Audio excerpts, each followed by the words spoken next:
This is so tricky. I do not like giving up. I just don't, generally. I don't really care if I fail, right? But I want to at least launch. The idea of spending this much time on something and not getting to release it to the public is like possibly like the most embarrassing thing I've ever done in my life.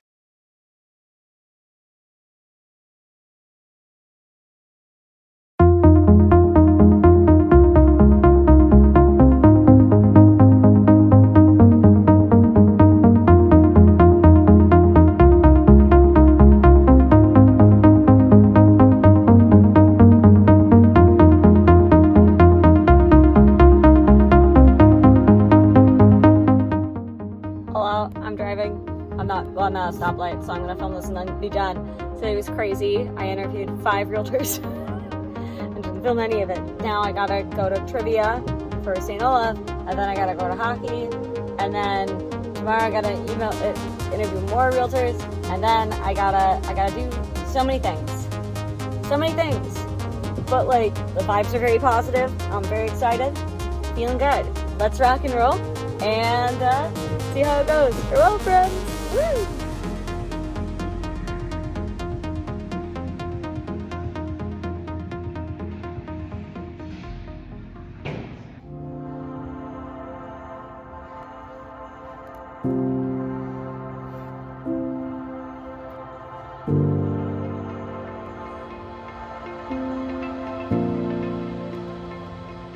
Hey friends, I haven't been filming much because I have been so busy and also using my phone for work purposes instead of for filming purposes while I do other things. In an hour, we have our interview with ERA, the Entrepreneurs Roundtable Accelerator in New York.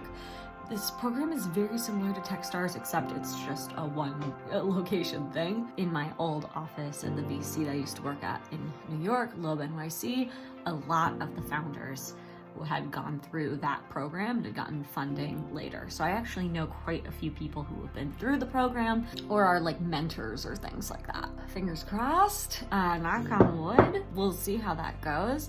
But yeah, I've been interviewing real estate agents like crazy. It's been going really well. And it sounds like the collaborative search tools are really key, and we have a lot of ideas with how we're gonna do that. And I've been playing with some ideas and some mock-ups. I should theoretically be finishing that today, but I don't think I am gonna finish it today because I did too many chores in my house. It was too messy. Sometimes when my house is messy, I have to clean it. I have a few more interviews of realtors to do, so I'm excited about that. I'm feeling optimistic. I just don't know. I'm like so worried we're not gonna be able to pull this off, but there's lots of good news. Is it just people being nice to me? I don't know. I don't know. If we can get one of these accelerators to get us in, or if we can get a medium-sized investor. I mean, there's so many ways where this could work. There's also many more ways where this could not work. I don't know, guys. I don't know. It's Monday.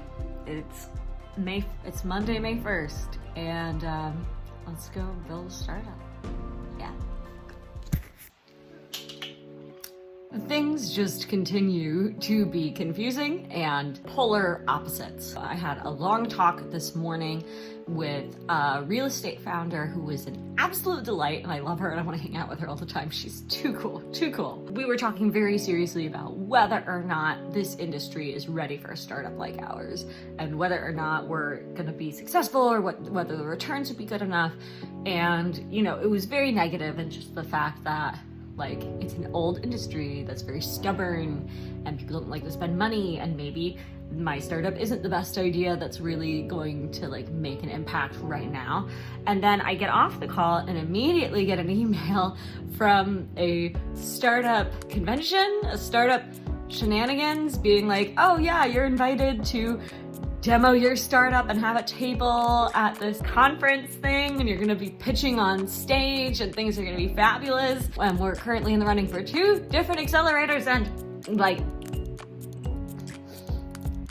Depending on who I'm talking to, people are either like, this is amazing, or you're gonna fail, and there is no in between. There is nobody in between, and I don't know what's happening. This morning I was just like, yeah, like, I'm gonna have to figure out like what is a graceful exit to potentially wrap up this startup, because perhaps this isn't working, I'm not sure.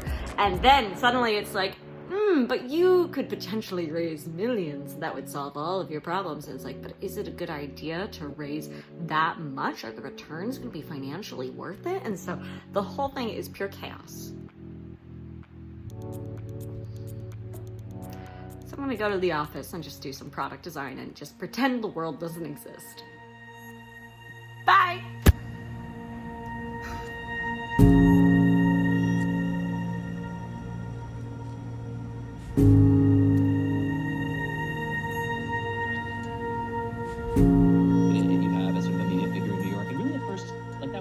They were like weirdo outsiders on agenda that nobody took seriously, as were you, as were we all, right? And you didn't feel that you had power. You felt like you were a weirdo outsider, but people loved her. And I think that one of the things that it actually is pretty true to me, it's true too, like when you're in media, at some point you get power, and you can cut some Gawker, they were acting like these kids in the back of the class throwing spitball. And I think, Gawker in 2012 kicking it Condé Nast, just like, what are you doing? They're falling apart. They're very successful company. And I don't think they really, it's easy to see how you don't realize that It was a little bit of a weird week. My last call with that real estate founder just really threw me through a loop. She basically made some very compelling arguments about why our startup might not work, or why the current structure of the real estate industry would be really challenging. And it was very compelling. One of the things that she said is that she's pretty convinced that real estate is one of the hardest industries to build a startup in. She's a 3 times founder now. Now that she has built in other industries, she said that she was able to put half the amount of effort and had substantially higher returns. But the biggest thing was, we talked about Zillow's numbers. It was just in passing. She was just like, oh yeah, Zillow only has like 75K paying customers. I was like, that is a low number. And all of our financial models were built upon the concept that we would reach, at peak, something like that, like 150K realtors, which is double the amount that Zillow currently has. I haven't been able to, find that data, that number of how many agents that they had, but I know roughly what their pricing is. So I went back into their SEC filings and did some reverse math engineering, and that's looking like a pretty legit number. Which means that all of our projections that we had for our business model are now cut in half. All of them. Which means that our current model is technically not what would be considered a venture backable business. Which is very bad. It's very bad. So what I'm thinking about doing is pausing the startup, because the thing is, one of the guys I met with last week was talking about there's some major lawsuits going on in real estate, and in the next couple of years or something, everything could just completely change. And one of those changes could be that it's going to be way easier to get this data. It could be way easier to get this data, or way cheaper, or whatever, and that our business model may make more sense then. But with how things are right now, and with venture investors just completely nosediving after Silicon Valley Bank, because I don't know if I brought this up, venture funding has been cut in half since Silicon Valley Bank collapsed. Cut in half. And the thing was, it was already down before then. It was already down. So, part of what we had been doing was prepping everything for venture investors and whatnot, and it was going to be a little bit of a stretch, but we figured it was going to work out as long as we could get enough funding. But now we're not sure if we can get funding. But also, I was thinking about this the other day, and I was talking to people about this. Technically, where we're at right now, if I was an investor, I don't know that I would invest. And it's not that the product isn't good. It's not that the founders aren't good. It's literally just this industry is so screwed up.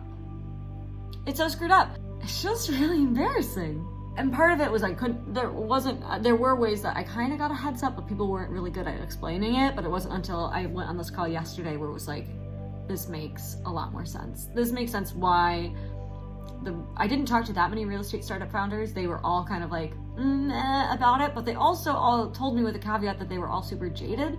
And I was like, oh, these are just grumpy guys. Like, it's not sample of like a larger trend.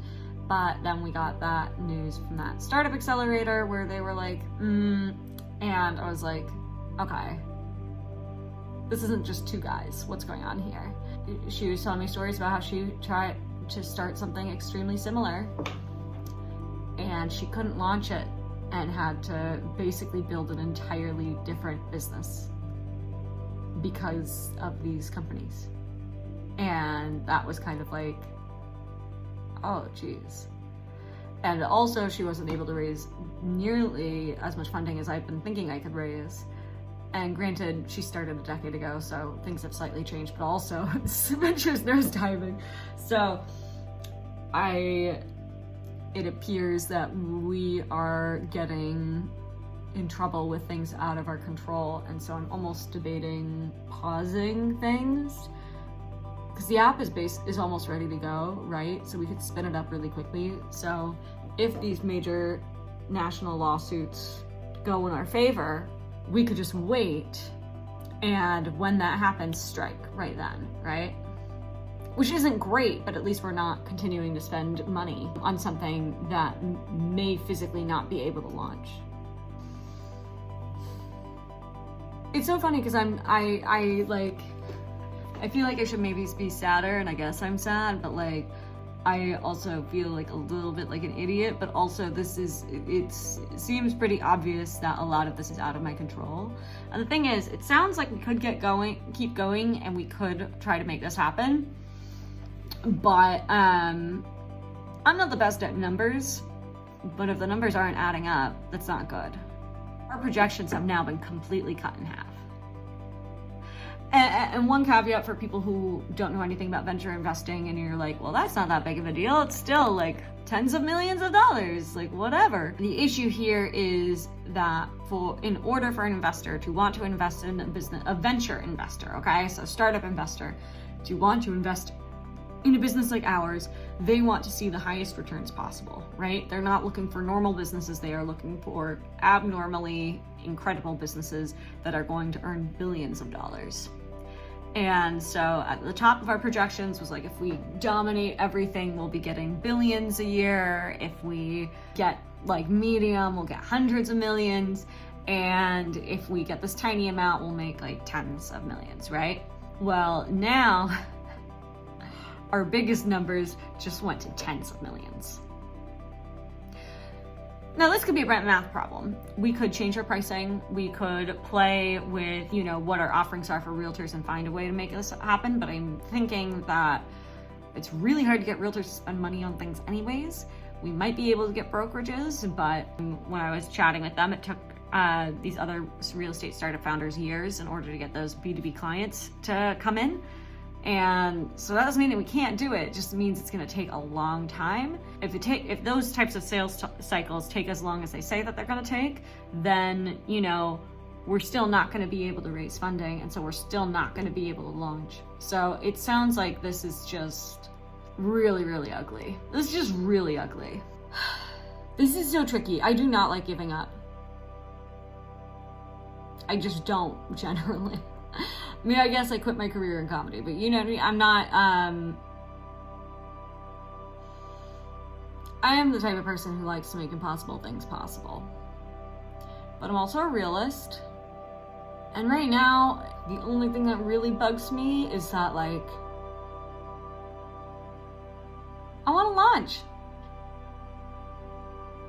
I don't really care if I fail, right? But I want to at least launch. I at least want to try to get customers and try to get clients. I want to at least do the baby steps of that and to say, oh yeah, we didn't work because of the market, whatever. The idea of spending this much time on something and not getting to release it to the public is like, possibly like the most embarrassing thing I've ever done in my life. But it's also not my fault.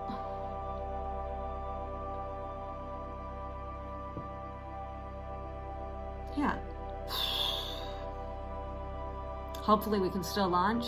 I think there are ways that we could still launch, but also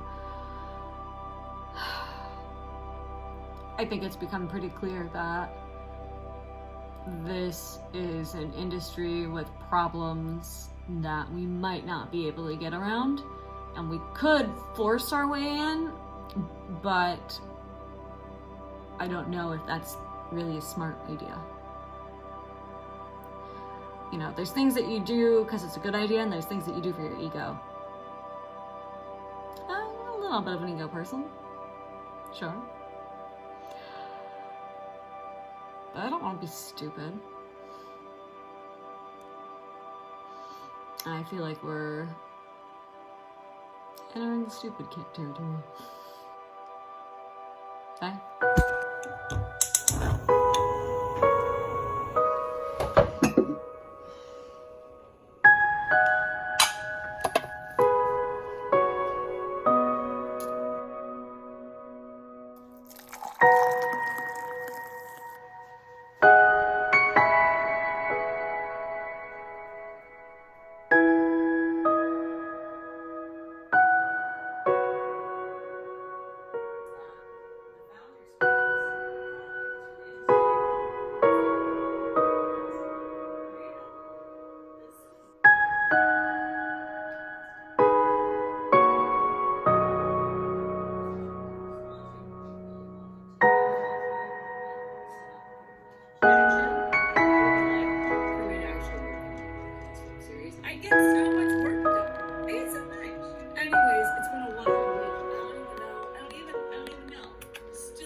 Hi everybody, it is Wednesday, May 10th.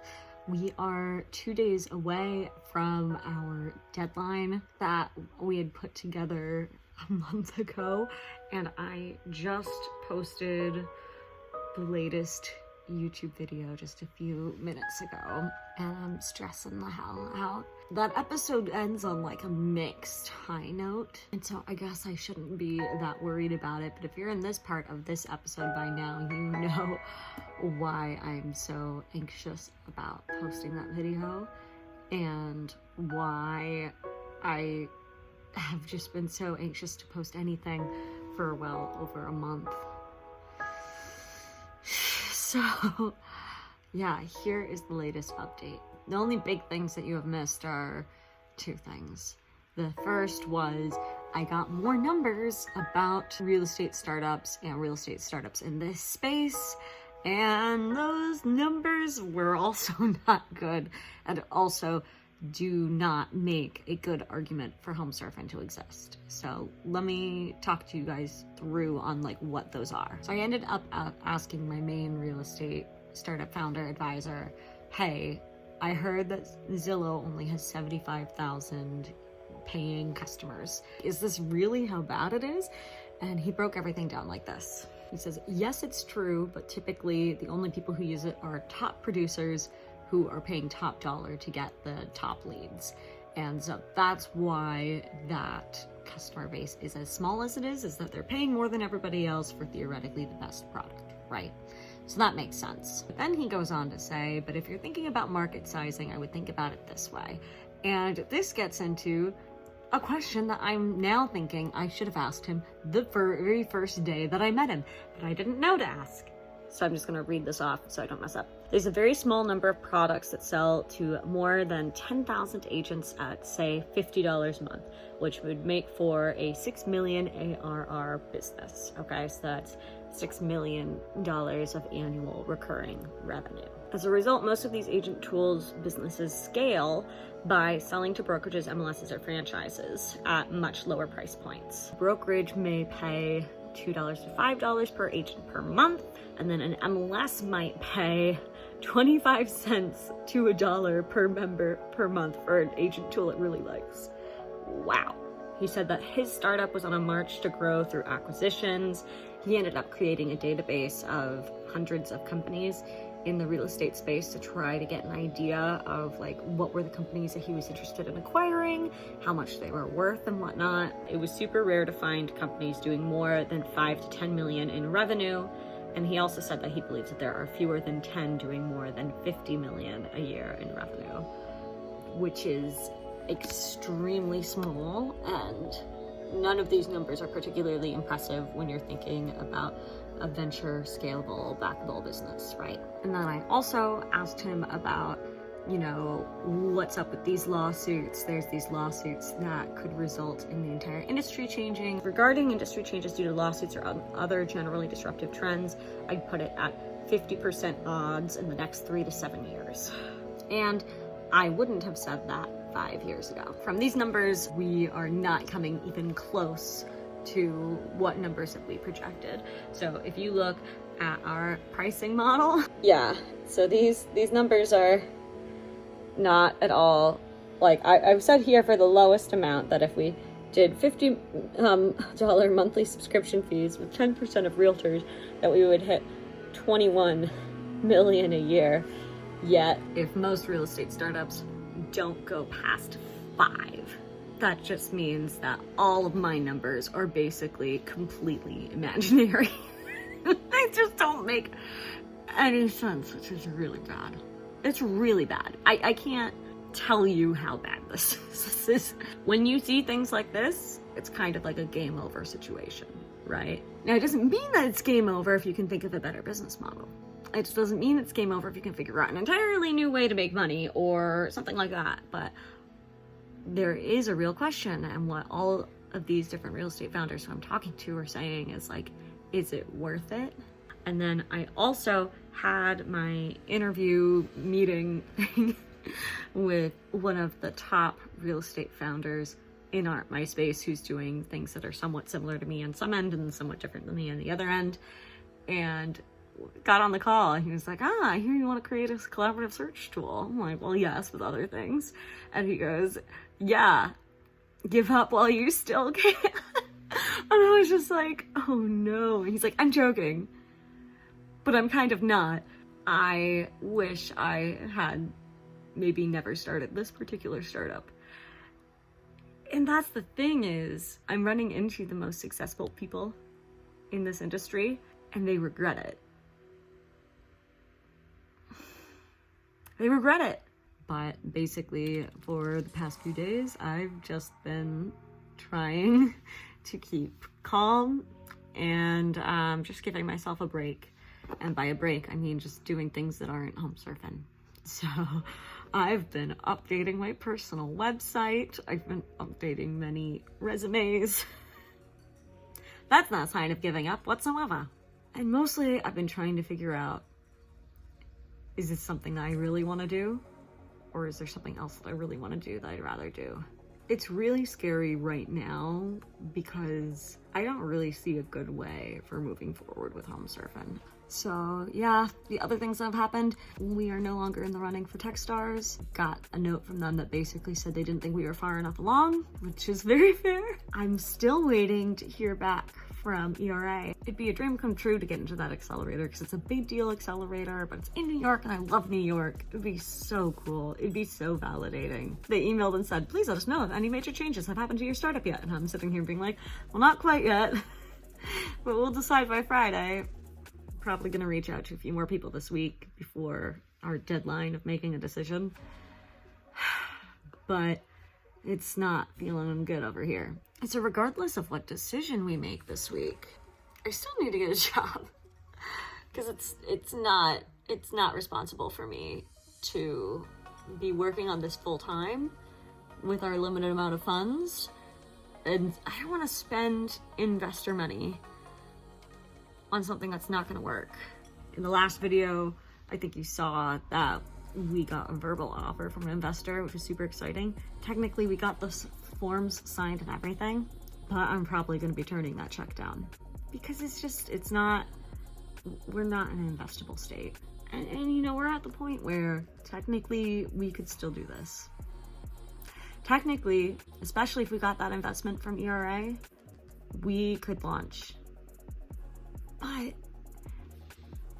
and I say this really seriously, you do not want to take venture funding if you are not going to have venture results. And right now, it does not look like we're going to have venture results. It puts you in a trap, right? Where you're trying to figure out how to scale no matter what. You're trying to figure out how to do it no matter what. And the more money you take, the harder it is to actually stop and shut things down. And right now, we are seeing the biggest danger signs that you could see in a startup like ours. If the numbers don't work, it's not gonna work. There are plenty of startups who've moved forward without having that figured out anyway and figured it out later. But in this market, with these types of VCs, and with literally anti-competitive companies blocking us, it might just be too much. I don't know.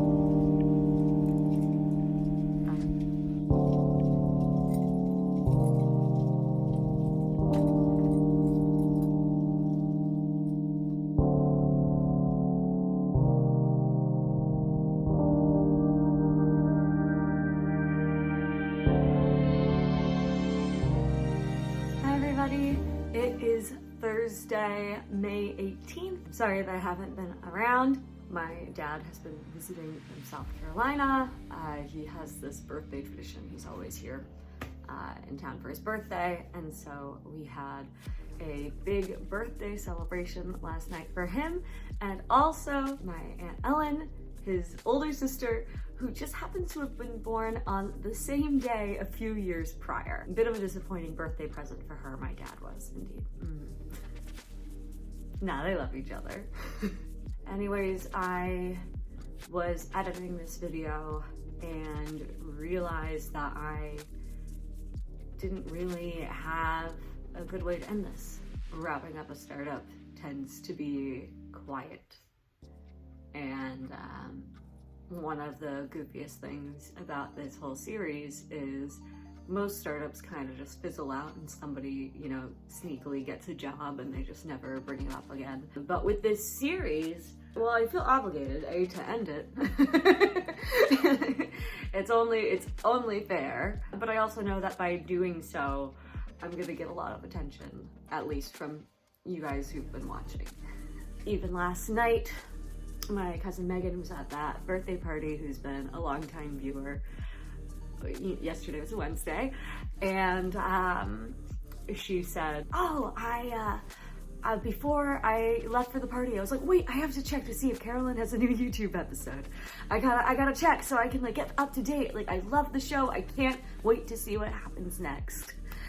And I was just sitting there being like, I don't think you want this episode. I don't think anybody wants this episode.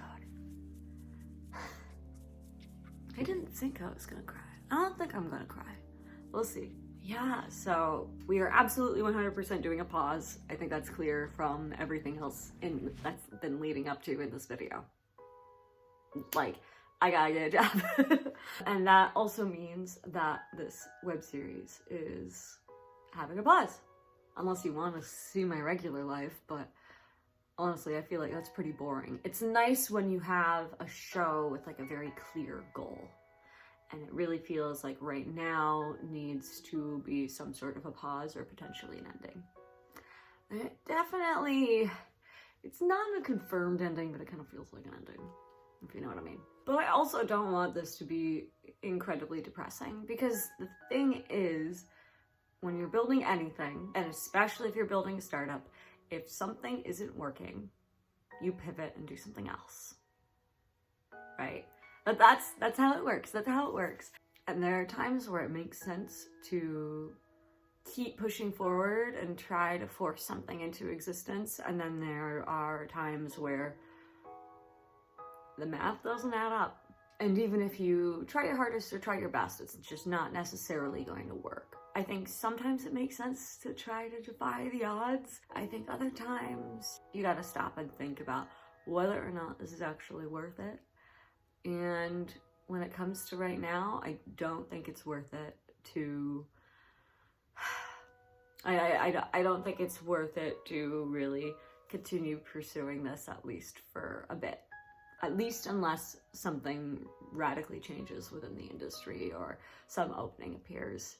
So I ended up on a quick phone call with our only non-family member investor on Monday morning. I was still in bed. I was just sitting in bed looking at my phone, and he texted me being like, I'm gonna send you the check. And I'm like, don't do it! Hang on, man. I chatted with him and was just like, hey, listen, this is what's going on. We definitely want to pause. Maybe need to wrap this up or do something else or whatever. And now I need a job. And he's like, do you want to work for me? And I'm like, yeah, probably. We'll see. So he's very kind and said something along the lines of, Carolyn, I don't really care what your startup is. I just think that you are an incredible founder and I want to see you succeed. Which is just like, of course, the nicest thing he could say. So I still have a few more people to talk to. I've been putting off talking to people, partially because people are visiting and I've been busy and distracted, and partially because I'm just like dreading it. I'm just dreading it. I don't want to deal with it.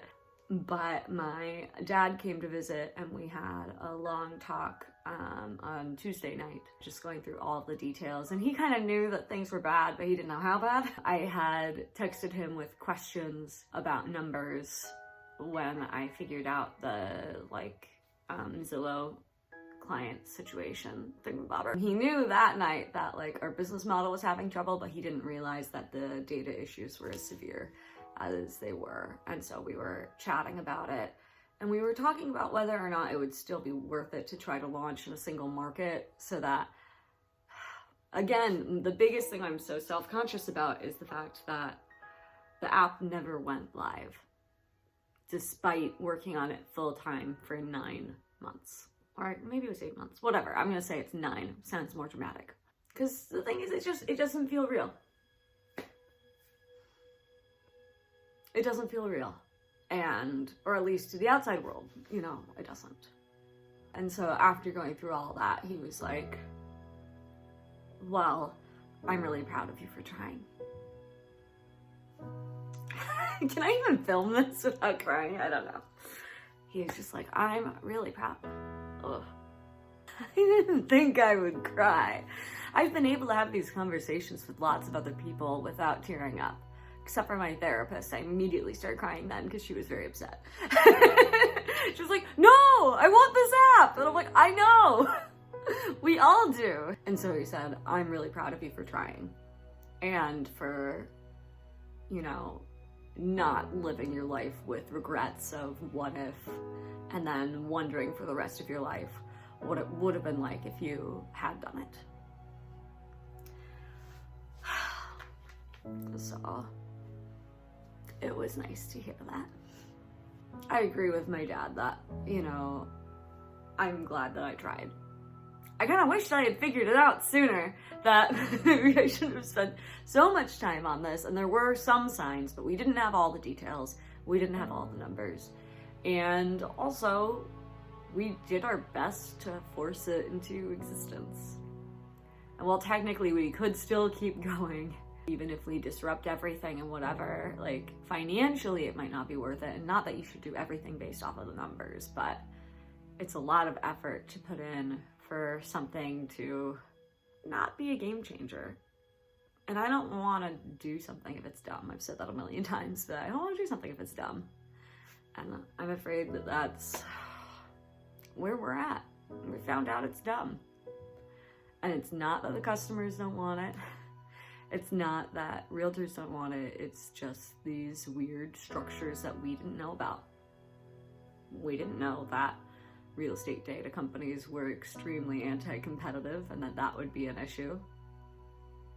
We didn't know. So I've already started applying for a few jobs. I haven't heard anything yet because I haven't done a big LinkedIn blast, which is how I get jobs. I think I might make that post the day after this video. And there'll be multiple days of a lot of online attention. I have to block off my calendar. It's really hard revealing when things don't go well. I feel like I do that a lot, but then people are like, you're so successful. I'm like, what are you talking about? I tell everyone every time I get laid off or something bad happens or something like that. But this is a whole new level of transparency, just something I've never done, because I vlogged it. Oh gosh, I did.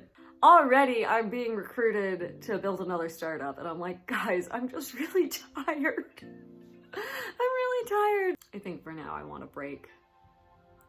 Also, maybe a wild horseback riding camping trip internationally. I don't know if I can pull that off financially, but I want to do it. I want to go on an adventure in Iceland or Morocco or someplace silly.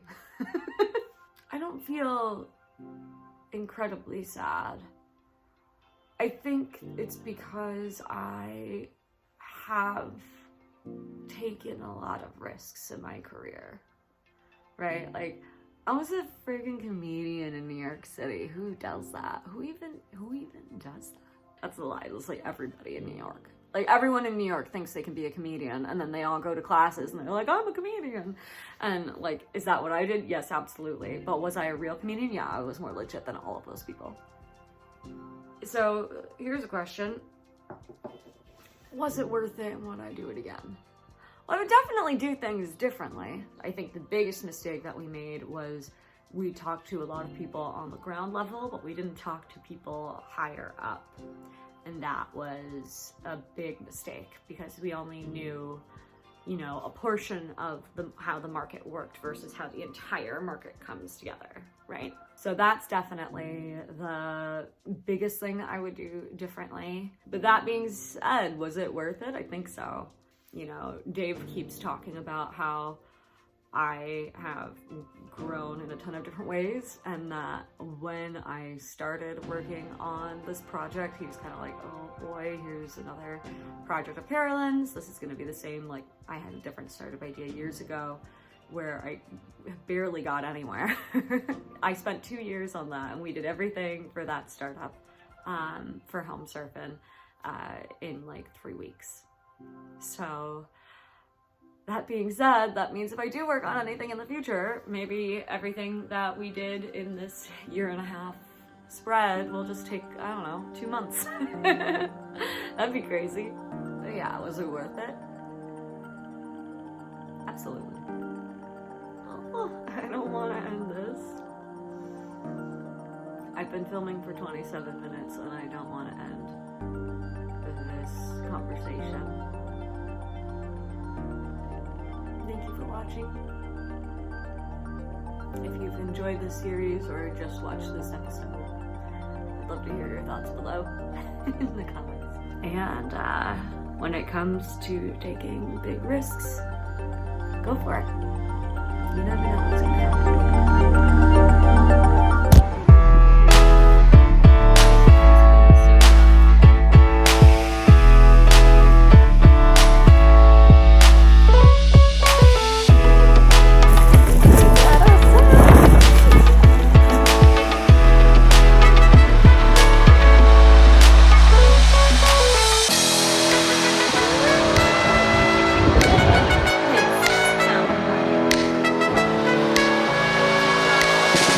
Aren't we gonna do crimes? Let's do crimes. Alright.